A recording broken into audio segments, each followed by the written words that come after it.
Hi, good morning, everyone, ladies and gentlemen, our participants of the webinar series of the English Language Education Program of PBI UKSW Salatiga. Welcome to the fourth webinar at PBI UKSW Salatiga. Yeah, we have conducted three webinar series. And this is the fourth, and we are talking about MOOCs and VR in second language classrooms. I will talk about that later, but right now we are also still contacting some possible speakers for our webinar series, and new information will always be posted on our website, FBS UKSW. Okay, and the materials for the webinar will also be posted on FBS UKSW website. The recorded videos of the webinars will also be available on FBS UKSW YouTube channel. You can check there later on. And for today's webinar, if you pay attention on the bottom side of the screen, you can find the Q&A forum, right? So participants are allowed to address questions about the content during the session. So if you have any questions regarding the topic today, you can type your questions there, okay? Not on the chat forum. So if you have questions, again, regarding the materials that are being presented, you can type your questions on the Q&A forum provided. However, if you want to say hi to other participants, probably your friends, and you want to chat with them or with us, you can type on the chat forum, okay? Interact with other participants or talk to us. And later on, at the end of the webinar today, you will get an e-certificate, okay? The e-certificate will be distributed at the end of this webinar. So stay tuned, stay here from the beginning until the end. Do not go anywhere because there are some important lessons that you can take from this webinar, okay? And we are hopeful that the lessons you can take from this webinar will be very useful. Okay, now let me introduce the topic. Oh, by the way, my name is Kita, and I will be the moderator today in this webinar. And I will also cooperate with someone from Taiwan. Before I introduce the people, our lovely guest speakers from Taiwan, let me introduce the topic first. The topic today is MOOCs and VR in second language classrooms, okay? What is MOOCs? Let us see together.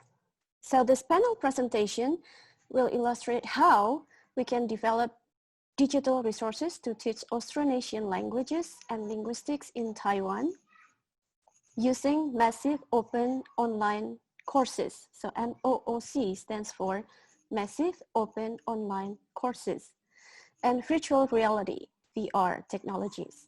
Okay, so our speakers from Taiwan will share their experience regarding this. They will also provide pedagogical implications on how to integrate digital technology into second language classroom. We have 4 beautiful ladies and 1 handsome gentleman as our guest speakers today. But before I introduce them, let me introduce the one that connect the English language education program with our guest speakers from Taiwan. This one person was my student at PBI at that time. And right now, she's also a lecturer at one of the faculties at UKSW and is now pursuing her PhD program in Taiwan. She is a PhD program at Chongqing University. And her name is, most of you know her, I guess. Let us invite the beautiful lady, Priska L. Lydia Pulungan. Priska, can I see you?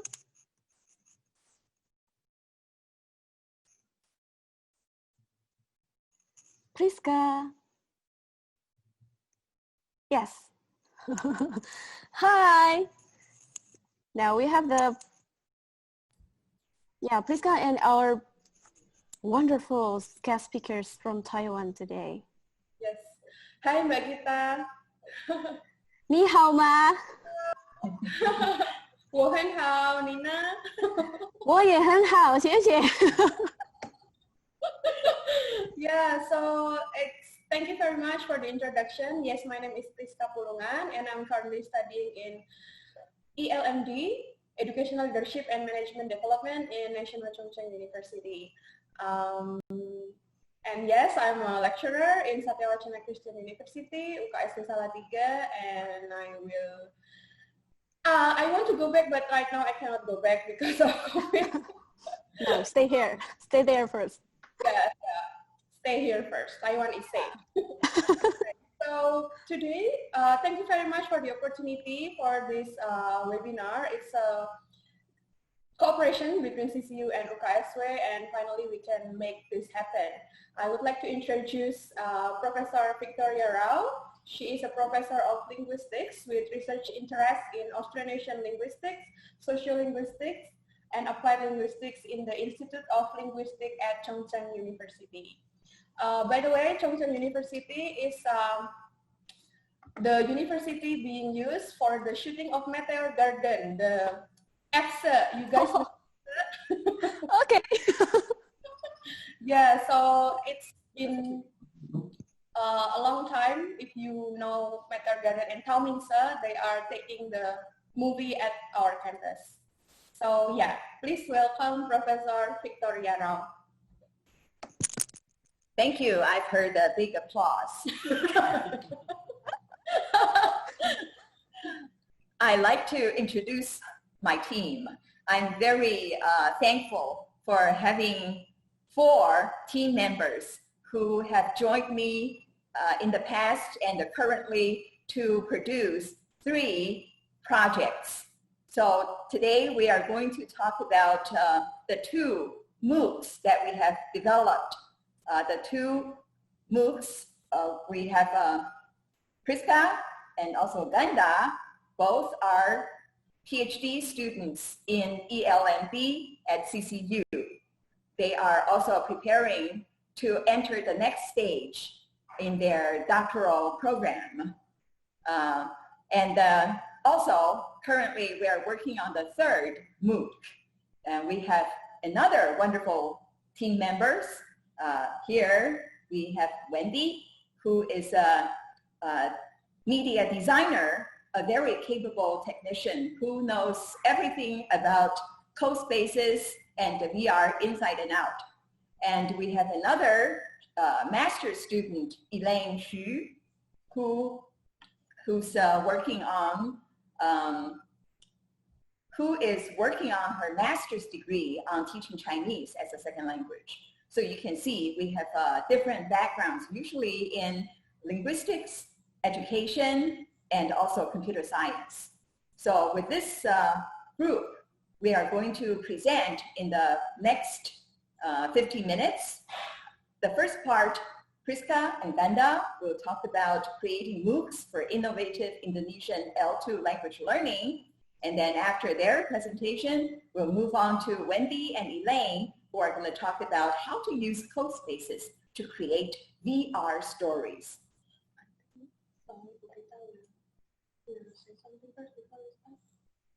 Okay, Ibu Kita, I heard you want to say something before we begin.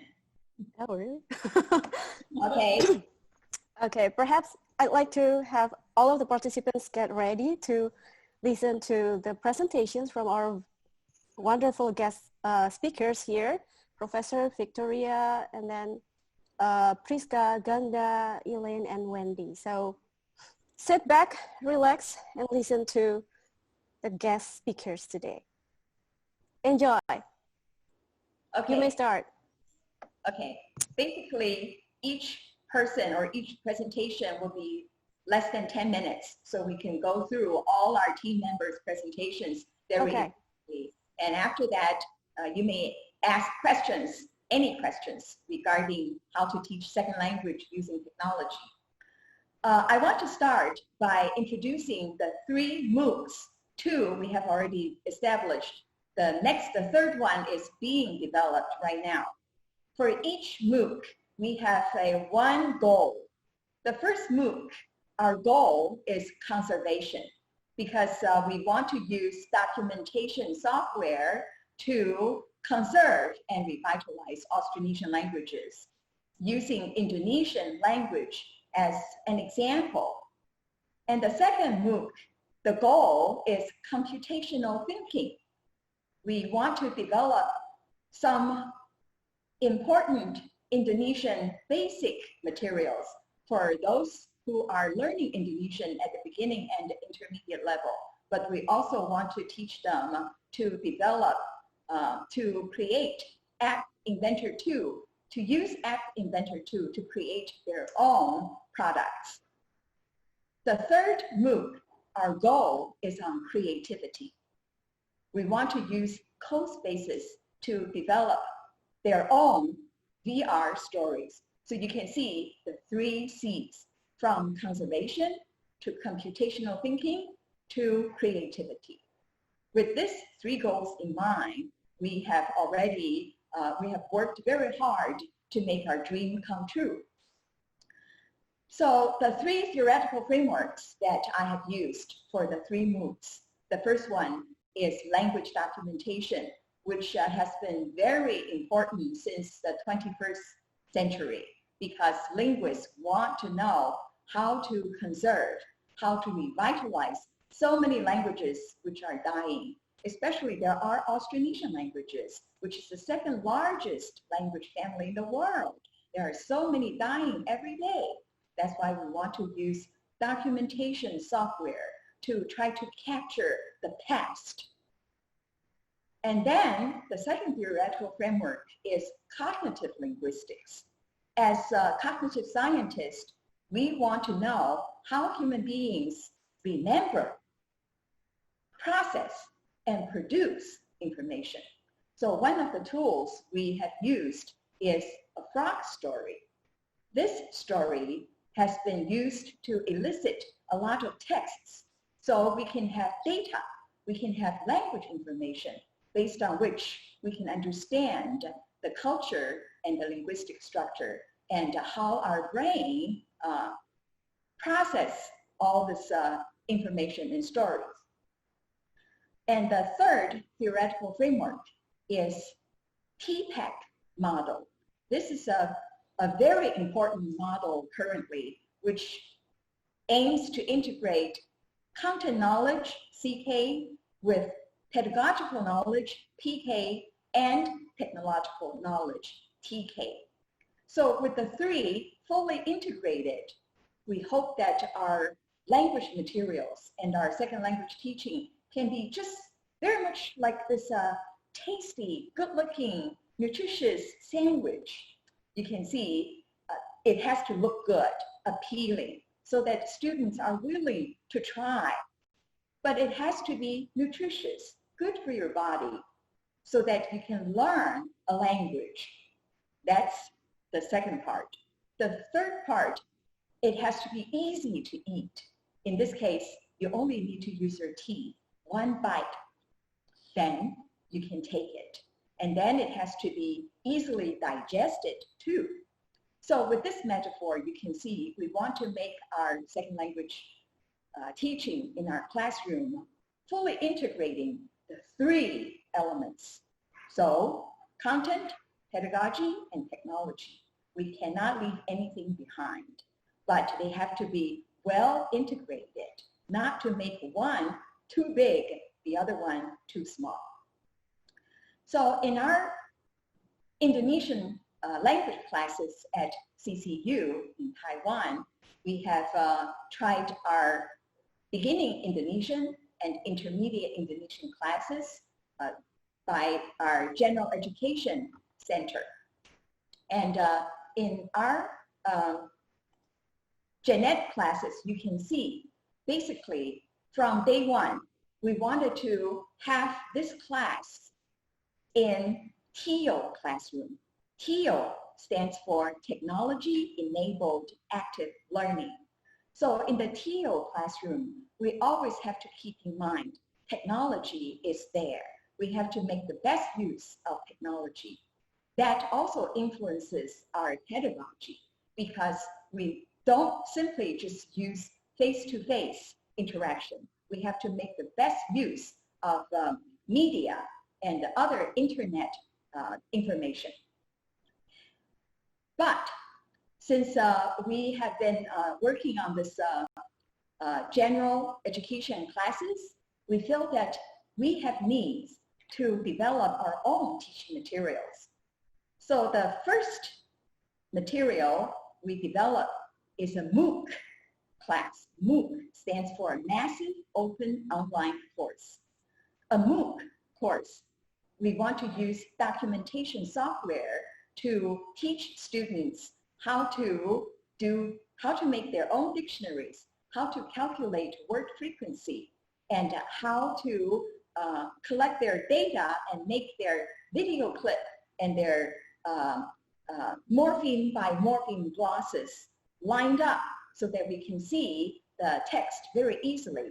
We can also learn how to put all the assignments in one website so we can share our e-portfolio. So in other words, after we produce our first MOOC, we already have the features of text and grammar, digital tools, learning activities, and assessment. So we fully integrate all of these special features in our MOOC. Then let me just briefly share with you this MOOC video for 1 minute so you can have a taste what it's like.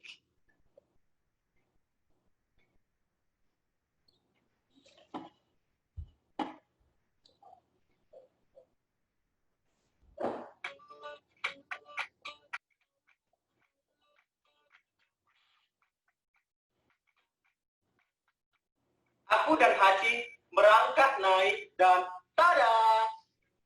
Kami melihat sepasang katak, mereka penuh cinta. Pada suatu hari, hiduplah seorang anak bernama Bobby dengan anjing peliharaannya si Blackie. Bobby juga mempunyai seekor katak yang ia simpan dalam sebuah tabung kaca besar. Tiba-tiba, Brownie kehilangan keseimbangannya. Awas, Brownie! Brownie terjatuh dan botol yang melekat di kepalanya pecah. Maaf, Saudara, katak memanjat keluar dari tabung. katak melompat keluar dari jendela yang terbuka. Ini jadi mengerikan. Oh tidak! Tolong, tolong! Dan splash! So you can see, I am very fortunate to have two very energetic TAs at that time, Ganda and Finda. Yeah, Finda. So that's when they were young. Of course, they're still young and handsome and beautiful now. The MOOC, when it's implemented online, then the challenge really begins because we need to provide incentives for the students to complete the MOOC. There are so many people who sign up, just like now, right now, there are so many people who have joined this webinar. How many people are going to last until the end? That's really important. So we need to make sure MOOC takers can last until the very end. So we need to provide interesting videos, interesting activities, and also good interaction, online discussion, so that they can last that long.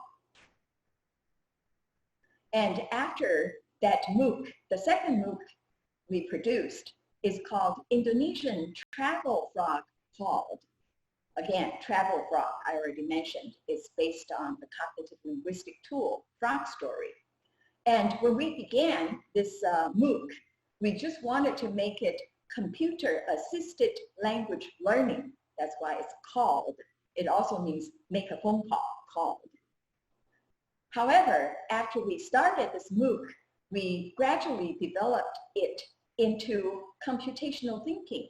So we actually, well, before we develop into computational thinking, we recruited 4, again, very energetic, excellent TAs to make this textbook and also this materials together. But then we also have computer scientists online to help us develop this into computational thinking tools.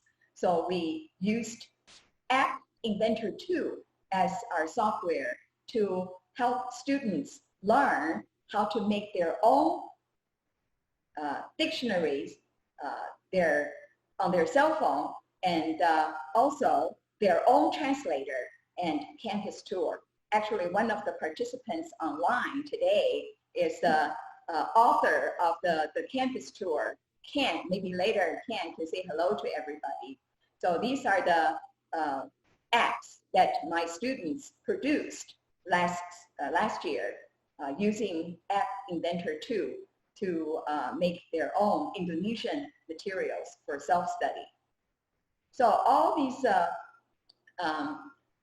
all the information I have just shared have been also published in these journals to make it available for everyone. So now we are working on the 3rd MOOC. We call it Demystifying Filipino. And this third, the third project, our focus is on creativity. So we are going to use CoSpaces to help students develop their own stories, their own games to strengthen their self-study. Okay, that's my introduction of what we have been doing. And now I'm going to give this floor to Priska. Thank you, Professor. So, hi everyone. Hello. Yang di Indonesia, di Filipina, mabuhay, di mana saja. Ni hao ma. Yeah, so this is my turn. I'm so fortunate that Professor Victoria gave me the chance to join the development of the second MOOCs. And I'm going to share with you how we have developed from a textbook. So I entitled this as from a book to MOOCs. And for the second MOOCs, as Professor Victoria had mentioned before, it's entitled Indonesian Travel Frog Cult, or in Indonesia, it's been translated into Petualangan Katak di Indonesia. Okay, so as Professor Victoria also mentioned, we want to make it interesting, like for everyone, for the students learning our MOOCs, for the teachers using this MOOC to teach their students, and yeah, for everyone. So we use pictures. Pictures is one important part, I think, to help the readers understand more about the MOOCs and what are we saying about our story, because we are following the cognitive linguistic method, which is a frog story. So the main character, if you can see here, is Chris. Chris having a frog. His name is Froggy. So it goes from there, and we have 8 chapters mentioned on the book that the students can learn more. I will explain about the book, the organization of the book. All right, so what each chapter has, it's 3 parts, and it's ABC, and each ABC part has, the first one is conversation or percakapan, the second one is vocabulary or kosakata, the third one is pattern practice, latihan pola kalimat, the fourth one is multiple choice or pilihan berganda, and the fifth one is questions or pertanyaan-pertanyaan. I will explain one by one. The first one is conversation.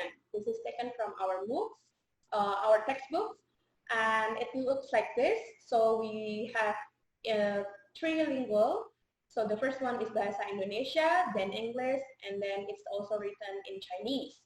And we also provide picture to make it more interesting and understandable for all the readers.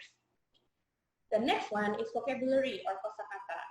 Here we use text tab that will be explained later by Ganda to make sure that we invoke every vocabulary used on the text, on the conversation part, so that everyone will know.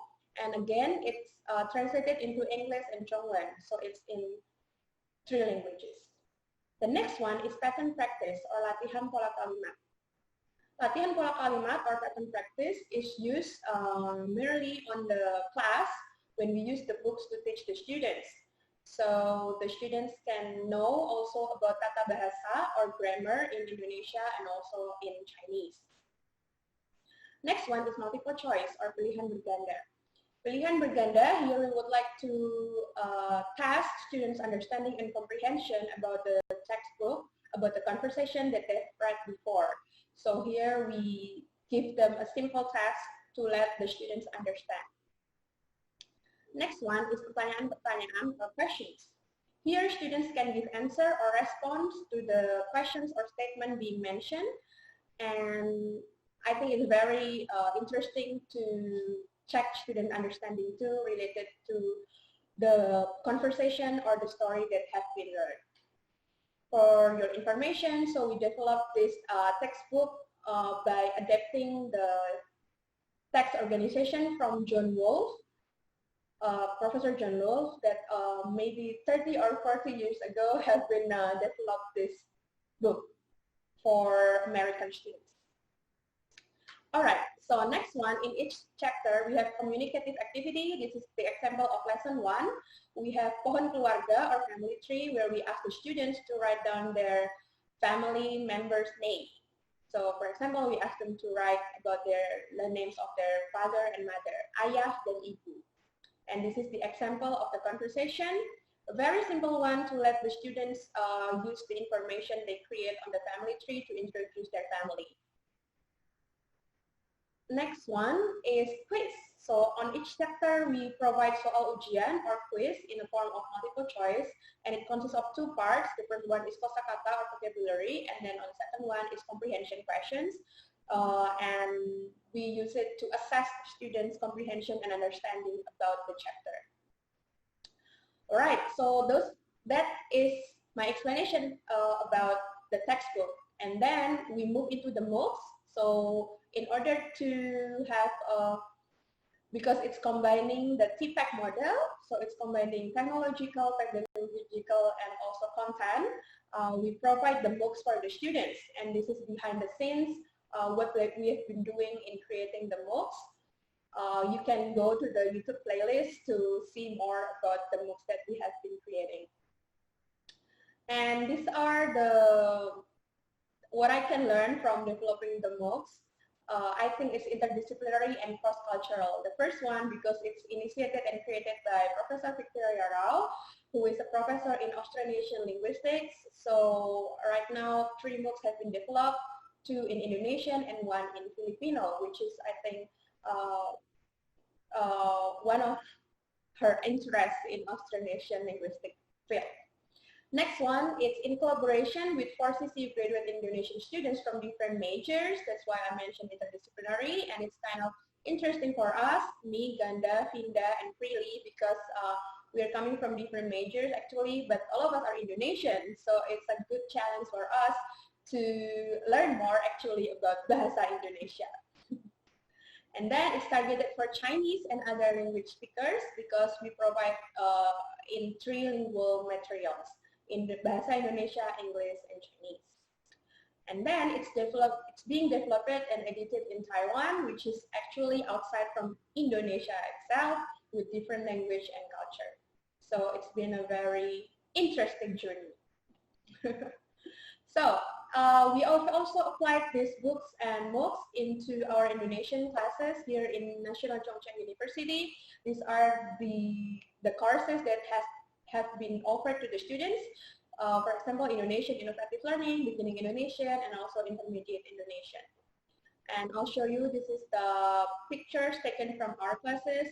So these classes is being held under General Education Center. And then this is the situation of the TL classroom that we've been using. You see some of our students, not only Taiwanese, but also Indonesian, Malaysian, Korean, Russian, and many others. And what each class has, I think there are 5 strands. Sorry about that. Okay, so the first one, because in each class has Indonesian teaching assistants, as Professor Victor has mentioned. So every time the students need guidance or mentoring, they have the TAs that can be asked at any time when they are learning or seeing the videos of the MOOCs, or maybe they have questions while they are learning. The TAs are always reachable. They can be contacted at any time. And then the second one is supportive environment, as Professor Victoria mentioned before about the TL class, technology enhanced active learning. I think it's very supportive for all the components of the class. So the teacher, the students, the teaching assistants, they are being helped by this TL class. The third one, the TAs also provide tutorial class. So besides the formal class they have each week, they also have tutorial class with the TAs in a smaller group. So it helps them to understand better about Bahasa Indonesia. And also they can practice more, especially if they are facing tests. Next one, we have various ways of teaching and learning. So this class is always attractive for the students. Maybe can share later about his experience joining the class. We use MOOCs, and besides that we also use role play and also Kahoot and many other things involving the use of technology. And the last one, we have innovative final project. As Professor Victoria also mentioned, we ask the students to create mobile apps using the App Inventor 2 and the advertisement videos, which is I found it interesting also for the students to do because it's a fun thing. The students now, they like to do, to make videos and to upload it and to, how to say, it's very interesting with the students. Terima kasih, thank you, Seshe, that's my part.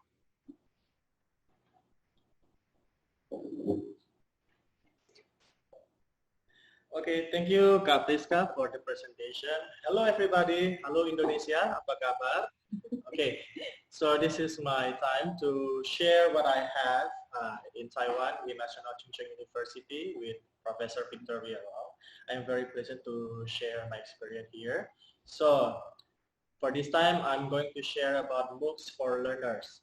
So I joined one of the MOOCs course in CCU. The first one is pedagogical learning in Indonesia, as what Professor Victoria has mentioned earlier. Okay, so technology to support Indonesian language learning, as Professor Victoria and then also Priska have presented before that, students also are encouraged to use some technology so they can learn second language learning as they can. Okay, the first one is ELAN. Okay, sorry about the PPT. Yes. Okay, so in ELAN, the function of these apps or software is to classify the morpheme or to annotate the sentences in the story, the frog story that the 8 authors has made before. So we can categorize them in the 5 categories. The first one is category for pictures. You can see there, there's a picture there, and Indonesian text, and then morpheme breaks. In the morpheme breaks, we can see the prefix and the suffix in Indonesia. And then also we can see the English glosses, and then also the translation. So this one, this ELAN was the one that I made as the example. And then we can see it. I will play the video.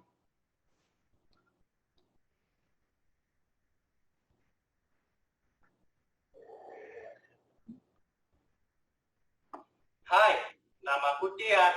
Aku memiliki 2 ekor teman yang sangat lucu dan menggemaskan. Nama mereka adalah Hachi, seekor anjing yang sangat aktif, dan Donna, seekor katak yang sangat cantik. Malam itu, aku dan Hachi tertidur pulas. Aku tidak sadar bahwa Donna melompat keluar dari botol kacanya. Ketika pagi tiba, aku dan Hachi melihat Donna tidak lagi di tempatnya. Kami mencarinya bersama-sama, sampai-sampai kepala Hachi terjebak ke dalam botol di mana Donna seharusnya berada. Aku memanggil Donna dari jendela. Donna, di mana kamu? Okay, so as we can see together on the screen, we can see the subtitles, including the text, and then also morpheme breaks and free translation. Even to me, as the Indonesian, I also very grateful to have a chance to know this software or application. So I can see how capable I am using my own language, and then also how capable I am to break the sentences. So I can see the morpheme breaks, the gloss in English, and the free translation in English and in Chinese too. Okay, next. So the second apps or software that I use, that the students also use in the course, is the TextStat. So in the TextStat we can find specific words or how many words that the authors in the verb story use. So here is the example. From the left side of the picture, we can see the 10 most frequent words. And then after that, we can see the concordance. For example, the use of anak. We can see in the example that si anak sedang tidur, si anak melihat toples kosong. So we know the use of si and anak in the sentence, even in the daily conversation at the end. So this is very useful and helpful for the second learner at the end. And then the third one is the LexiPro.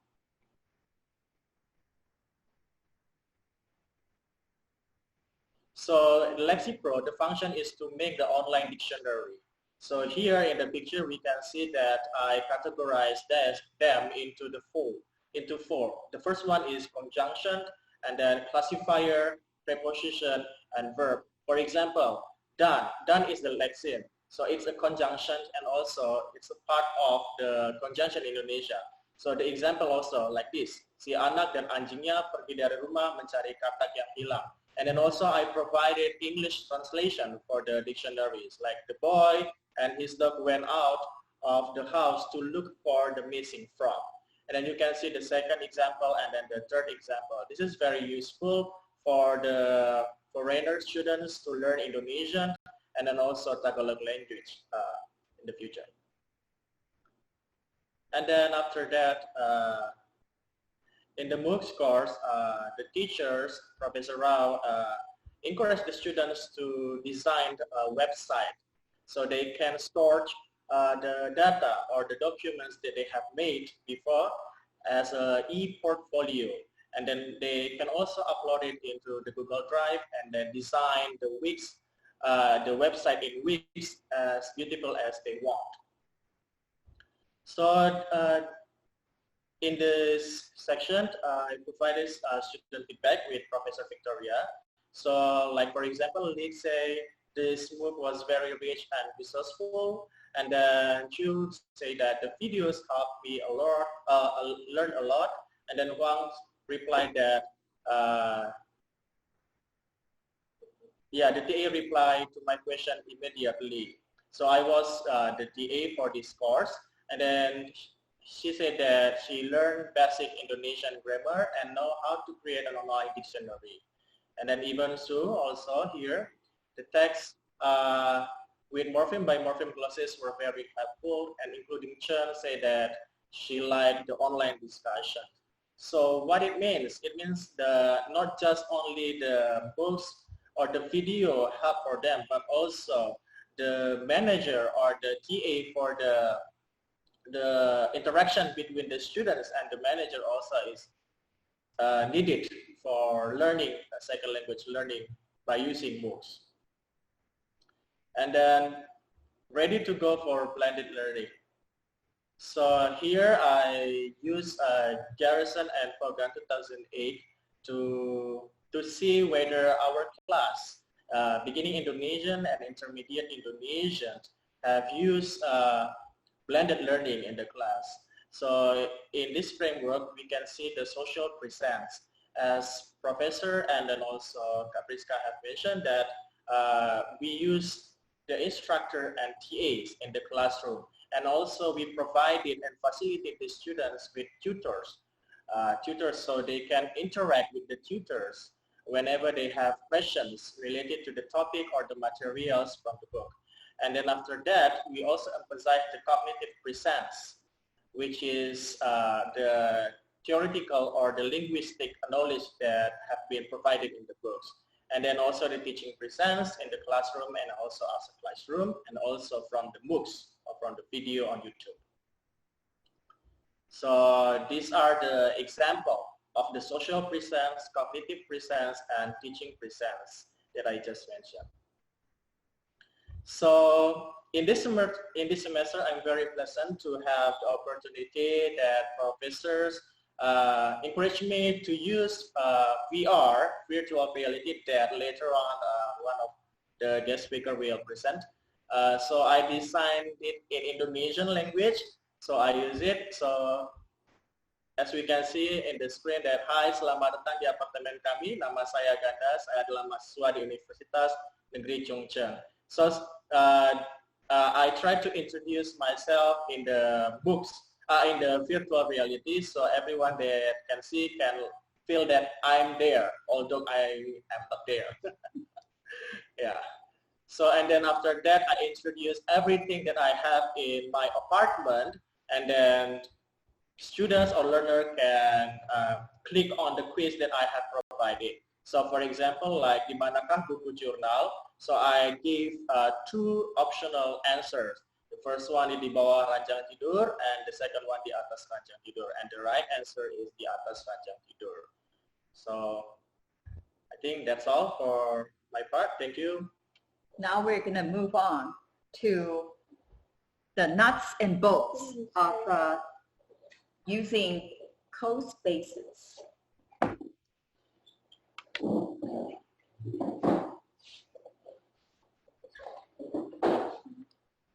Thank you, Ganda. Now I'm Wendy and I'm Elaine.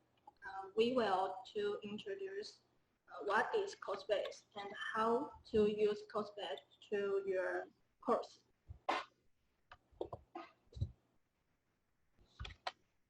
First, let's introduce what is CoSpace. CoSpace is a website that you can make a VR story. You can create your own storyline, characters, and different interactive way to attract learners' eyes or any kinds of the topic you want to discuss. Second, in the CoSpace website, you can use some materials to combine your space or allow your elements which are not provided by the website. You can also create background pictures, 360 degrees photos, and create 3D buildings. Send creative idea to fill your space.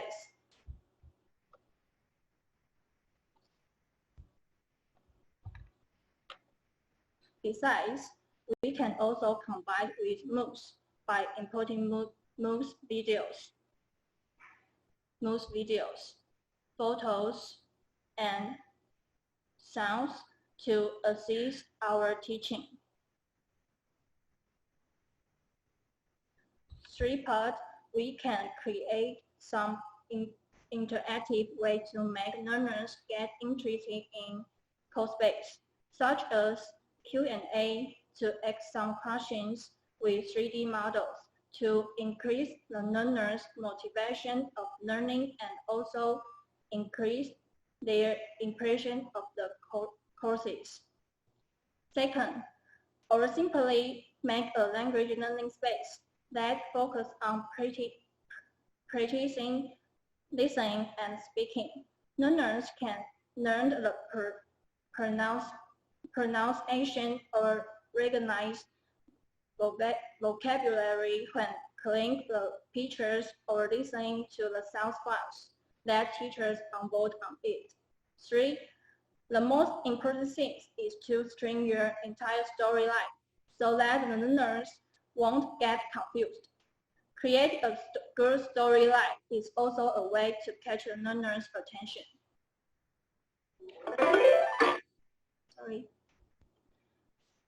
Learning language speaking is very important.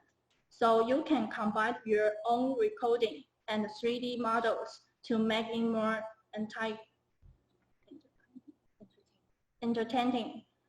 By allowing the recordings, it is not only increasing the fun, but also improve the quality of pronunciation teaching.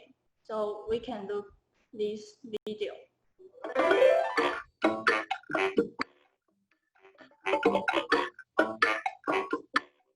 My name is Happy. My name is Happy. Okay. Second, you can also insert multiple choice questions in the story, so learners can immediately know whether they choose the right or wrong choice. So you can see first question is the wrong answer. Second picture is the right answer. Third part, we have the C story to make in this CoSpace. So we turn the event to introduce these stories. Okay, so thank you, Wendy. So next I'm going to, for the following part, I'm going to talk about learning outcomes, and we will watch a video that collects some clips of our VR space achievements.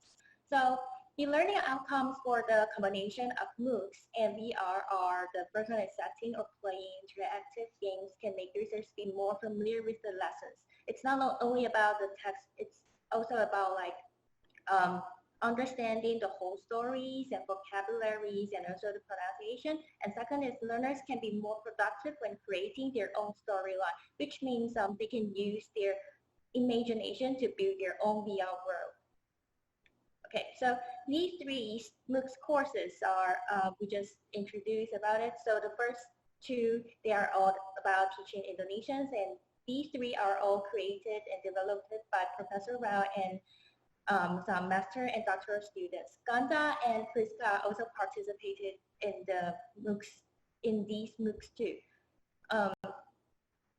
Okay, so let's see, we have a short video examples that is about the Filipino for the third one. So let's take a look. Una, ipapakilala ko ang mga parte ng kamay na dapat hugasan mabuti. Ito ang palad. Ito naman ang mga daliri. Ang mga gilid ng daliri, ang mga dulo ng daliri, at mga kuko. Ngayon, tingnan naman natin ang likod ng kamay. Ang mga buko ng daliri at mga kasukasuan ng daliri. Panghuli, ang pulso. Okay, so before we watch the last video, another video of our VR story collections, I will simply explain what we did and the learning goals for each VR spaces. So the first one, names of objects in a room. It's one of the learning goals from Ganda's Indonesian VR sample. So we just watch some, watch some pictures before. So, so when clicking on objects, you will hear the correct Indonesian pronunciations that match the objects. That's for the first one. And the second one is about, and the second one to the sixth ones, they are all in our Filipino MOOCs. So there are different learning goals in each stories in Filipino MOOCs. We separate them in 6 parts and design VR space for each stories. Oh, sorry, for 5 parts. And so the second one, interrogative sentences. It's from the frog stories. The main teaching goals is the interrogative sentences, and learners can pick the frog's ending.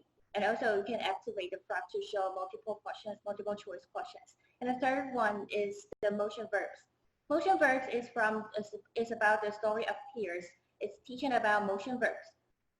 If you make a mistake when choosing the questions, it will give you feedback and then you try again. So, and also design an interactive game for learners, for users to pick up peers by clicking, so it can make it more entertaining. And next one is comparative construction. This is about the story of Goldilocks and 3 Bears. So the main teaching goals is comparative construction. So it let learners choose the ending of the story they prefer. Okay. And the next one, causative construction, is about the story of 3 little pigs.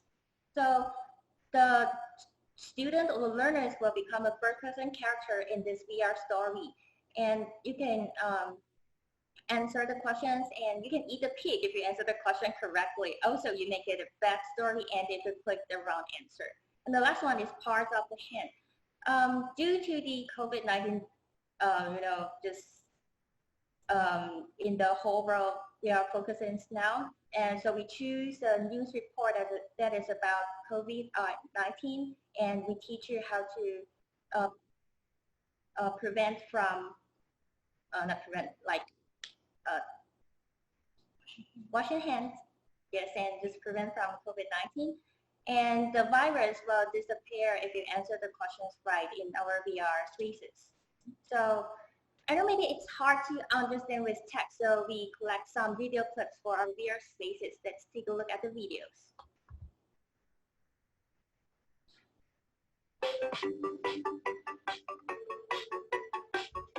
Ini namanya rak buku.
Okay, so that's our presentation.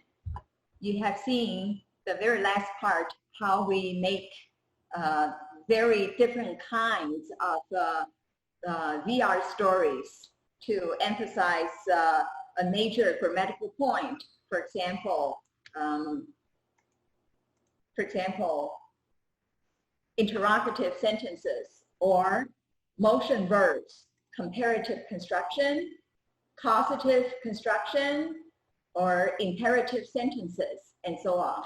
So the students, after learning different second languages, they can use one of the special constructions they're interested in and then develop their own VR stories. Okay, so now we can open for Q&A. Wow, such an interesting presentation. New topics and methods in teaching here.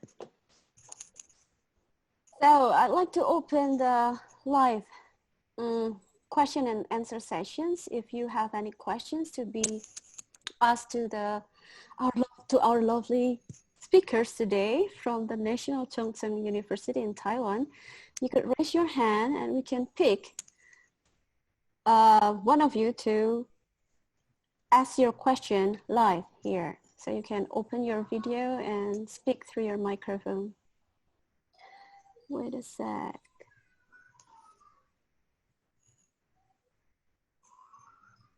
Oh, wait. I will start with reading the question and answer from the Q&A forum here.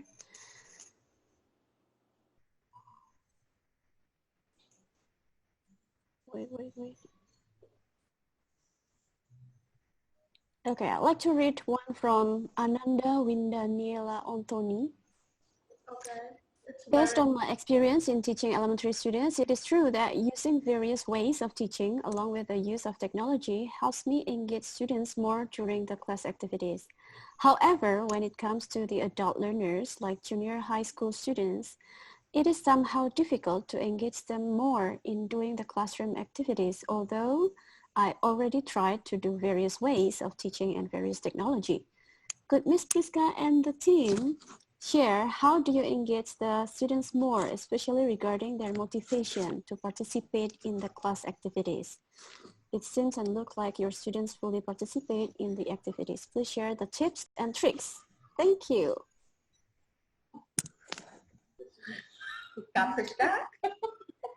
Rizka, Ibu Victoria, Mas Ganda, and the team can. Okay, so the tips and tricks, okay, to get the students involved.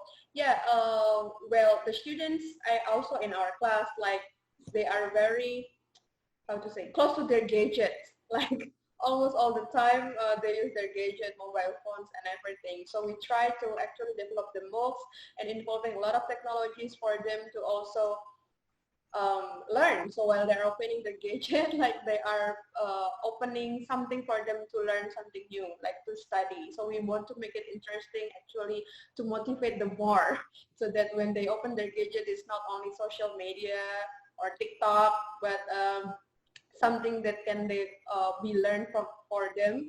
And it's not only in the class, but they use their gadget every time, everywhere, right? So we encourage them more to do something positive with their gadget. And then if you found it maybe the students find it hard to motivate themselves, I think what we can do, we can, as Professor Victoria mentioned about incentives, like, yeah, we can give the students some kind of incentive, maybe by like a good grades, like, at the end. So we promise to give them good grades if they are actively involved in the classroom discussion, so that we give them rewards, things like that. Maybe Ganda or Professor can add. Yes, I would like to add one more important thing. So as what Kapriska has mentioned, that cognitive presence and also teaching presence are important. Social presence also important. What we are doing in the classroom, like in the semester, for example, we strengthen our relationship with our students. How can we, as the teaching assistant and the instructor, make the students feel trust with us? So we emphasize ourselves as their big brothers and their big sisters. So whenever they have questions, whenever they encounter difficulties, they can ask us as freely as they can. Yeah, Ganda just mentioned strengthen the relationship. That's really the key. If you want the students to respond to you, interact with you, first of all, do they really trust you? Do they like you? In my class, I have been using one trick which has been very effective, which is immediate feedback. Before the class ends, I spend 5 minutes asking them to express their opinions online, asking 4 questions. Number 1, what did you like about today's lesson? Number 2, what didn't you like about today's lesson? Number 3, what have you learned about today's lesson? Number 4, what questions do you have? And I found the Chinese students, who are usually very quiet, they actually answer my questions and give me responses. And the second time when we meet, I spend 5 minutes addressing their questions. So they say, oh, my professor cares about me. Sometimes the question is, the classroom is too warm or too hot. You know, you never know what questions students may have. But then after they know that you do care about whether they have learned something, how well they have learned, they become trusting in you. And then when the relationship is built, the rest of it is much easier. And then also, one of my TAs in the MOOC class who has done something to increase interest and incentive, what she did was, when she made a video, she made it very interesting. Instead of talking to the audience, she put a little doggy, a little toy in front of her, so the toy can move. It's just like the dog is saying, yes, yes, ma'am, to the presenter. So she sometimes interacts with this little puppy or little dog to make it not as boring. You know, it's very interactive. So the video itself becomes very interesting. And she also uses another technique, which is emoticon. In other words, when the younger generation communicated online, they have a different language. So she tends to use that kind of young people's language to interact with them. Sometimes you have emoji, you have other kinds of a new way of expressing yourself. She found all these techniques very helpful, and she could manage to catch students' attention. Interesting. Yeah, you need to interact with students. Yeah, make sure that your students enjoy the classroom and enjoy you as the instructor, right? As the lecturer or teacher. Interesting answer. Thank you, Professor, and the team. Yeah, there is also an appreciation here from Abigail Albuk. This is not a question, but I found the materials interesting. Maraming salamat po. Thank you very much. I also found the materials interesting. And there is one question related to that, related to how long you can finish a project in MOOC. Okay, how long did it take to finish a project? Could you share it with us? You have come with 3 projects, right? 3 MOOCs. Could you share it more? Thank you. Usually it takes 1 semester to build the materials because you need to test it in a real classroom first. So in a real classroom, for example, this semester when I teach Austronesian linguistics and second language teaching, I develop 6 texts, 6 stories. My Filipino teaching assistant, Kat, her name is Kat, helped me write those 6 stories, including the pear story, the frog story, Goldilocks and 3 bears, 3 little pigs, and washing hands, fighting against COVID. So there are 5 texts that, some of them are very common stories. So my TA developed a Filipino version.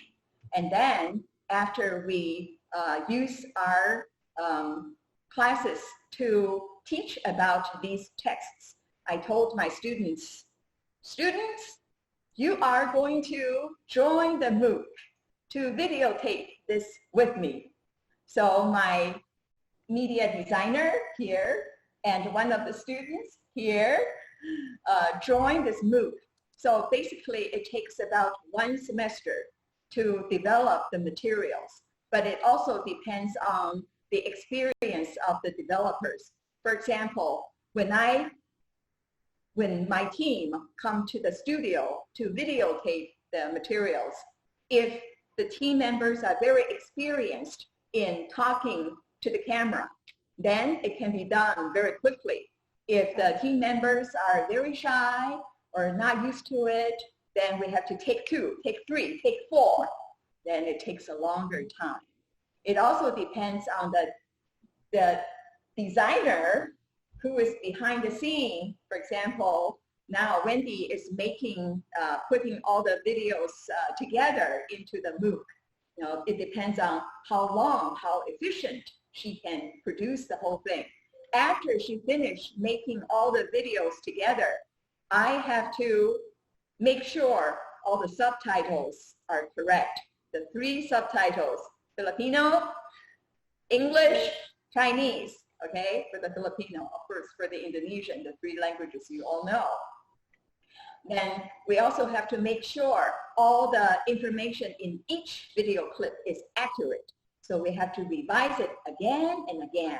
And if materials are wrong, we have to go back to the studio to re-videotape it. So after 1 MOOC course is well established, well edited and corrected, it probably takes a whole year. 1 year. 1 year. Yes, 1 year. It's worth taking, and the road is worth taking. 1 semester to 1 year. 1 year. For 1 project. 1 year. To make sure that everything is year. But then after you make a project, you finish a project, you cannot just put it aside. You have to take it back and use it again and again. Okay. Number 1, you can have MOOC courses, right? You need to have students who are interested in taking it. So my university has helped me offer these courses to the public, and they also help me hire TAs to manage these courses. Number two, I have to use the materials we've already produced to integrate it into my Indonesian classes, my Austronesian linguistics classes, my other courses. Okay. So that they are not just put aside in the library to be used, not to be used as archive. No, they are alive and kicking. Does it mean that in one MOOC there will be 5 to 6 stories? Yes, some it takes 8 stories. Oh, okay, I see. But again, 8 stories. If you want to digest each story fully, of course, it takes longer than 1 week. However, our pace is very fast. So Elaine complained that in our Filipino MOOC, each week, she complained about the Indonesian MOOC. Because she is very careful. She wants to learn everything in detail. But then the pace is very fast. 1 week at a time. Wow.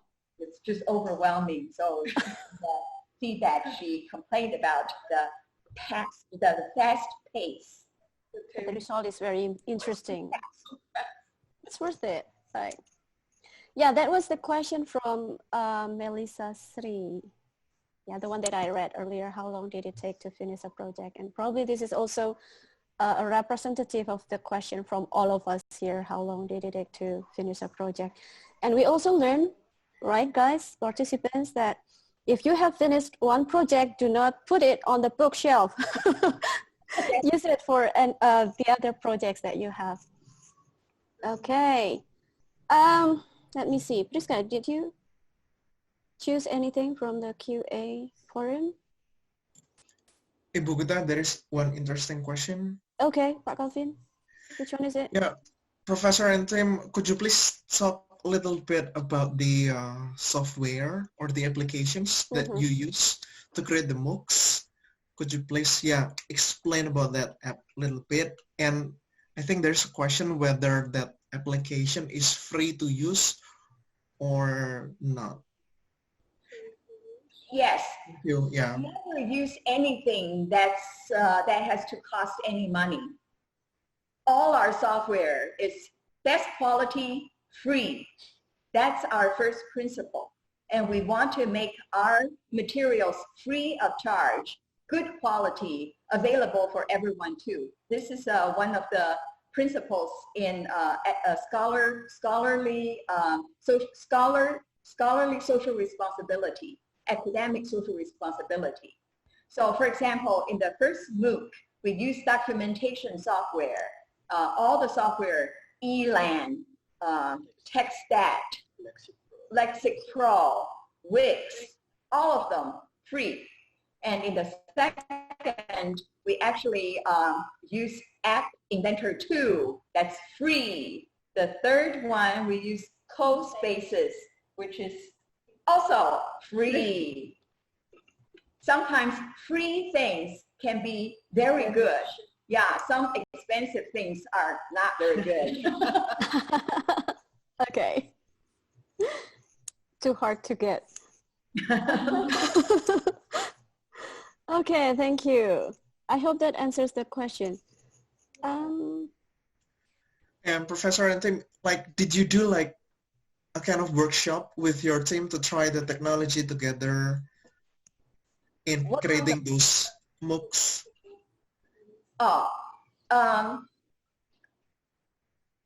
Actually, it started when I work on the documentation project. That inspired me to use all the freely available software online. Especially Lexic Pro. That's really, wow, I like it a lot. Lexic Pro, made by SIL, Summer Institute of Linguistics, Weekly Bible Translator. They made Lexic Pro freely to everybody. So if we want to use this to make our own online dictionary, we can do it. So did I attend any workshop? Not really, but I have a lot of very capable young people who know how to use the technology much more proficiently than I do. I can try it. I know how to do it, but I tend to forget how to do it. So for me, it's not as easy, but I know what I want. So I can just tell them, I want this, I want that. And here is a good software. This is my dream. Can you make it come true? So, and we have, all these very technologically savvy people. Of course, I also have collaborator in computer science. The computer scientists have different views in what software they like to use. So I'm not doing this all by myself. I am a team player, and I make the best use of everybody's strengths. Okay. Pak Thank Calvin, you. any Yeah. further questions? No? Priska and Ganga, could you please share us like how did you learn that technology application? I mean, did you learn it by yourself, or did you do workshop with professors there in your campus? Maybe Ganda can answer. Okay, thank you, Bapak Justinus. Yeah, so actually I came across from my disciplinary. Yeah, my bachelor is in civics education. PPKN. Yeah, PPKN.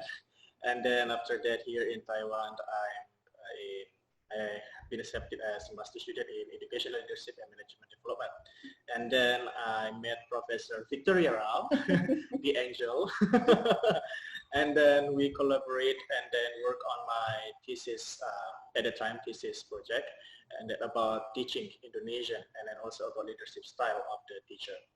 And then related to the technology, Professor Victoria encouraged me to learn about how to use the 3 or the 4 softwares. And then she also has a capable TA before, in the MOOCs, in the pedagogical learning of Indonesian.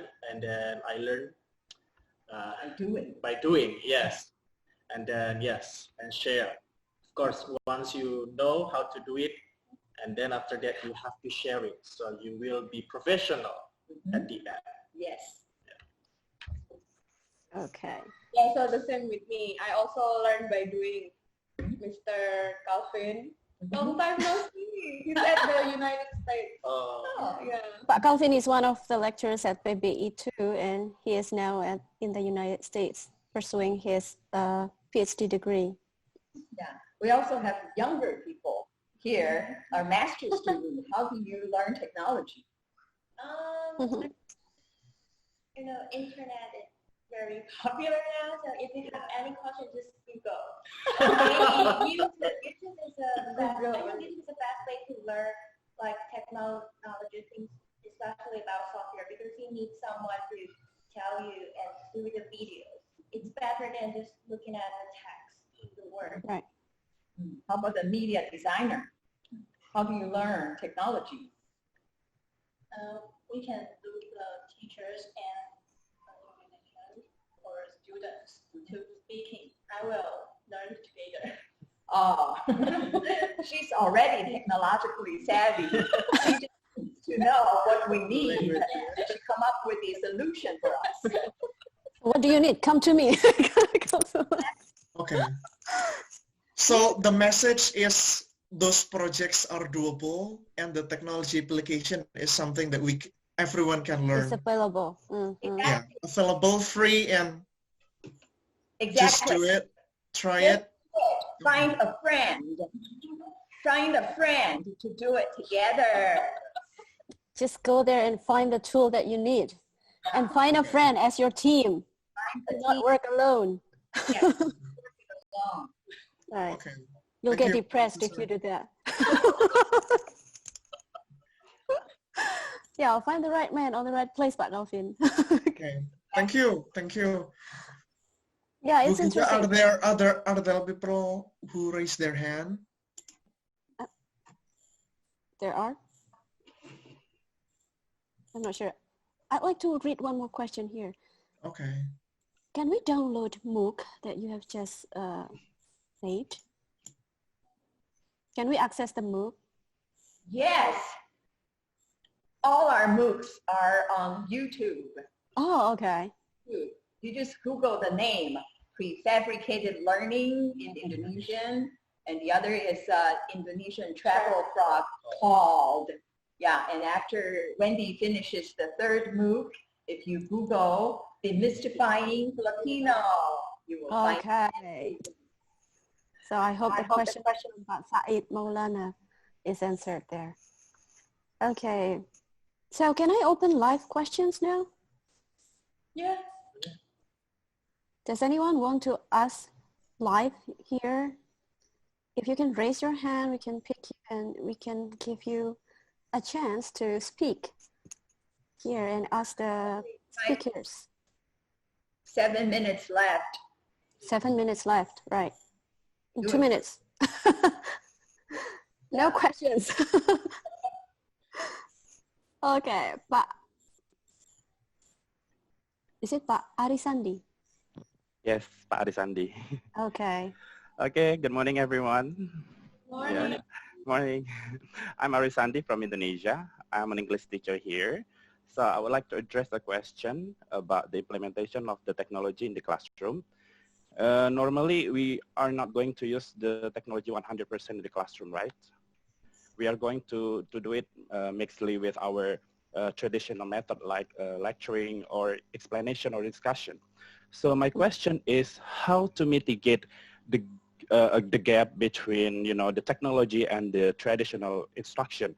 For example, when we give the technology to the classroom or we bring the technology to the classroom, the students are really interested in learning, of course, because they are millennials. But when we have to get back to the traditional one, willy-nilly, we should implement that because we have to mix the instruction. They are less motivated. For example, when it comes to the assessment, less students will like assessment. They just like the materials, not only the assessment itself. So the question is, sometimes we have the gap between the explanation and also the assessment or the traditional method one. So how to mitigate the gap between the technology and the traditional method? I have a trick for assessing students. Actually, in our Indonesian classrooms, we use Kahoot. K-A-H-O-O-T. Yes, yes, that's right. Kahoot. And after you introduce certain materials, you can find out if the students really understand everything. You can play this Kahoot and ask them to answer questions. Then you can find out what is still difficult, what is not. And then after they, for example, Elaine in my class helped me run the Kahoot. Every time we can collect information from the students. And then after we gather the information about their assessment, whether they know this item or not, we can put them in our midterm exam or final exam inventory. So those items which are hard, for example, 60% of the student cannot answer, we put them there for midterm and final exam. So in other words, all these questions have been asked, learned, assessed in the classroom. And we know which item discriminates well, which item is, has a certain difficulty level, which is, deserves to be tested again. So that's one strategy we use. Students love Kahoot. We try to use something else to replace it. They say, no, we want. Also, at the end, we provide the rewards for, we call it Kahoot King and Queen. So the students who get or answer the most, like get the most point, they will get the reward as Kahoot King and Queen. So they feel more encouraged to do it. Okay, all right. So it should be preceded by the Kahoot instead of giving a paper-based test or something. Yeah, yeah. Sometimes it is. Yeah. All our tests these days are online tests, so we don't have to correct Oh, anything. okay. Yeah, sometimes because sometimes here it's a fact we combine with the traditional one because the limitation of time, or also the the barriers that we have here, especially in the connection and also in the literacy and technology here. So that's why most of teachers in Indonesia, especially in the rural areas, they are going to mix with the traditional one, especially in assessment. Assessment normally we give the paper based, but in the teaching process we give the technology. We present the technology, for example, videos or many interesting presentation from PowerPoint or something. So that's why sometimes I used Kahoot to my classroom. It works well, but for the next meetings, students sometimes get bored too. So that's why I mix with the paper. But there is a gap here with the paper. Yeah. So that's why I need more references of the technology of the test. Kahoot is really good. But sometimes, yeah, something that we give to the student, especially my student is the secondary students, it's really easy for them to get bored because they are teenagers. Yeah, that's that's well understood. Yeah. So in our class, even college students get bored easily too. That's why we have to move to a different activity every 10 minutes. Okay. Yeah, that's right. Just like with children, yeah, dealing with children. Okay. Okay. Yeah, well, but Arisani, you probably can also try Mentimeter. Oh, all right. For some quizzes, fun quizzes, or quizzes. Quizzes. Yeah. Mentimeter and quizzes. Right. Is it an application or a website? I think it's a website. Website. Oh, right. Yeah, you can try to find. there. Yeah, Google Works. Just like the presenter said. Google form. Yeah, we can try to search on Google for more references actually. Right. So, yeah, but we need. Okay. I think that is enough. Menti.com, right? Yeah, so that is the question and answer session. Thank you very much, Professor Victoria and the team. Thank you. We are very happy to have this opportunity. Thank you all people who are participating faithfully until the end. You will be rewarded with a certificate. Clap, clap, clap, clap. Yeah. Your materials are also very helpful for us. You have shared the projects that you have just created with your team. And we can also see the results on YouTube. So later we will try to access them. And I hope we can also learn, the participants can also learn from what you have shared today and from the results on YouTube later on. And we can also apply that in our institutions. We can find the right people on the right place and we can do the projects. Okay, thank you. So, Terima kasih. 谢谢. 谢谢你们. Yeah, so that was the end of our webinar today. Dear participants, please appreciate our speakers. You can chat on the chat forum. And we also have some more webinar in our webinar series. The closest, the most immediate webinar will be on August the 7th, 2020. August the 7th, 2020. It's on Friday, starting from 9 to 10:30 a.m. Jakarta time. Okay, we will have the topic. Wait a second. How to publish in peer-reviewed journals, and we will have Dr. Said Abdullah Shahrokni from the Western Oregon University. Okay, so make sure that you register yourself to this webinar. You can scan the QR code or go to the link here, fla.uksw.edu/pbi-uksw-webinar-2020. Okay, and the materials today will also be published there on the website. Okay, so what else? Is there any closing remarks from the guest speakers? Any closing remarks from the guest speakers before we end this session? Already ended. Okay. Okay. Once again, we thank you for your participations, for your willingness to share your projects in this webinar. I hope we can see you all in the next projects. See you. Thank you. So, ladies and gentlemen, the participants, this is the end of our webinar. See you again in the next webinar of the PBI UKSW Salatiga.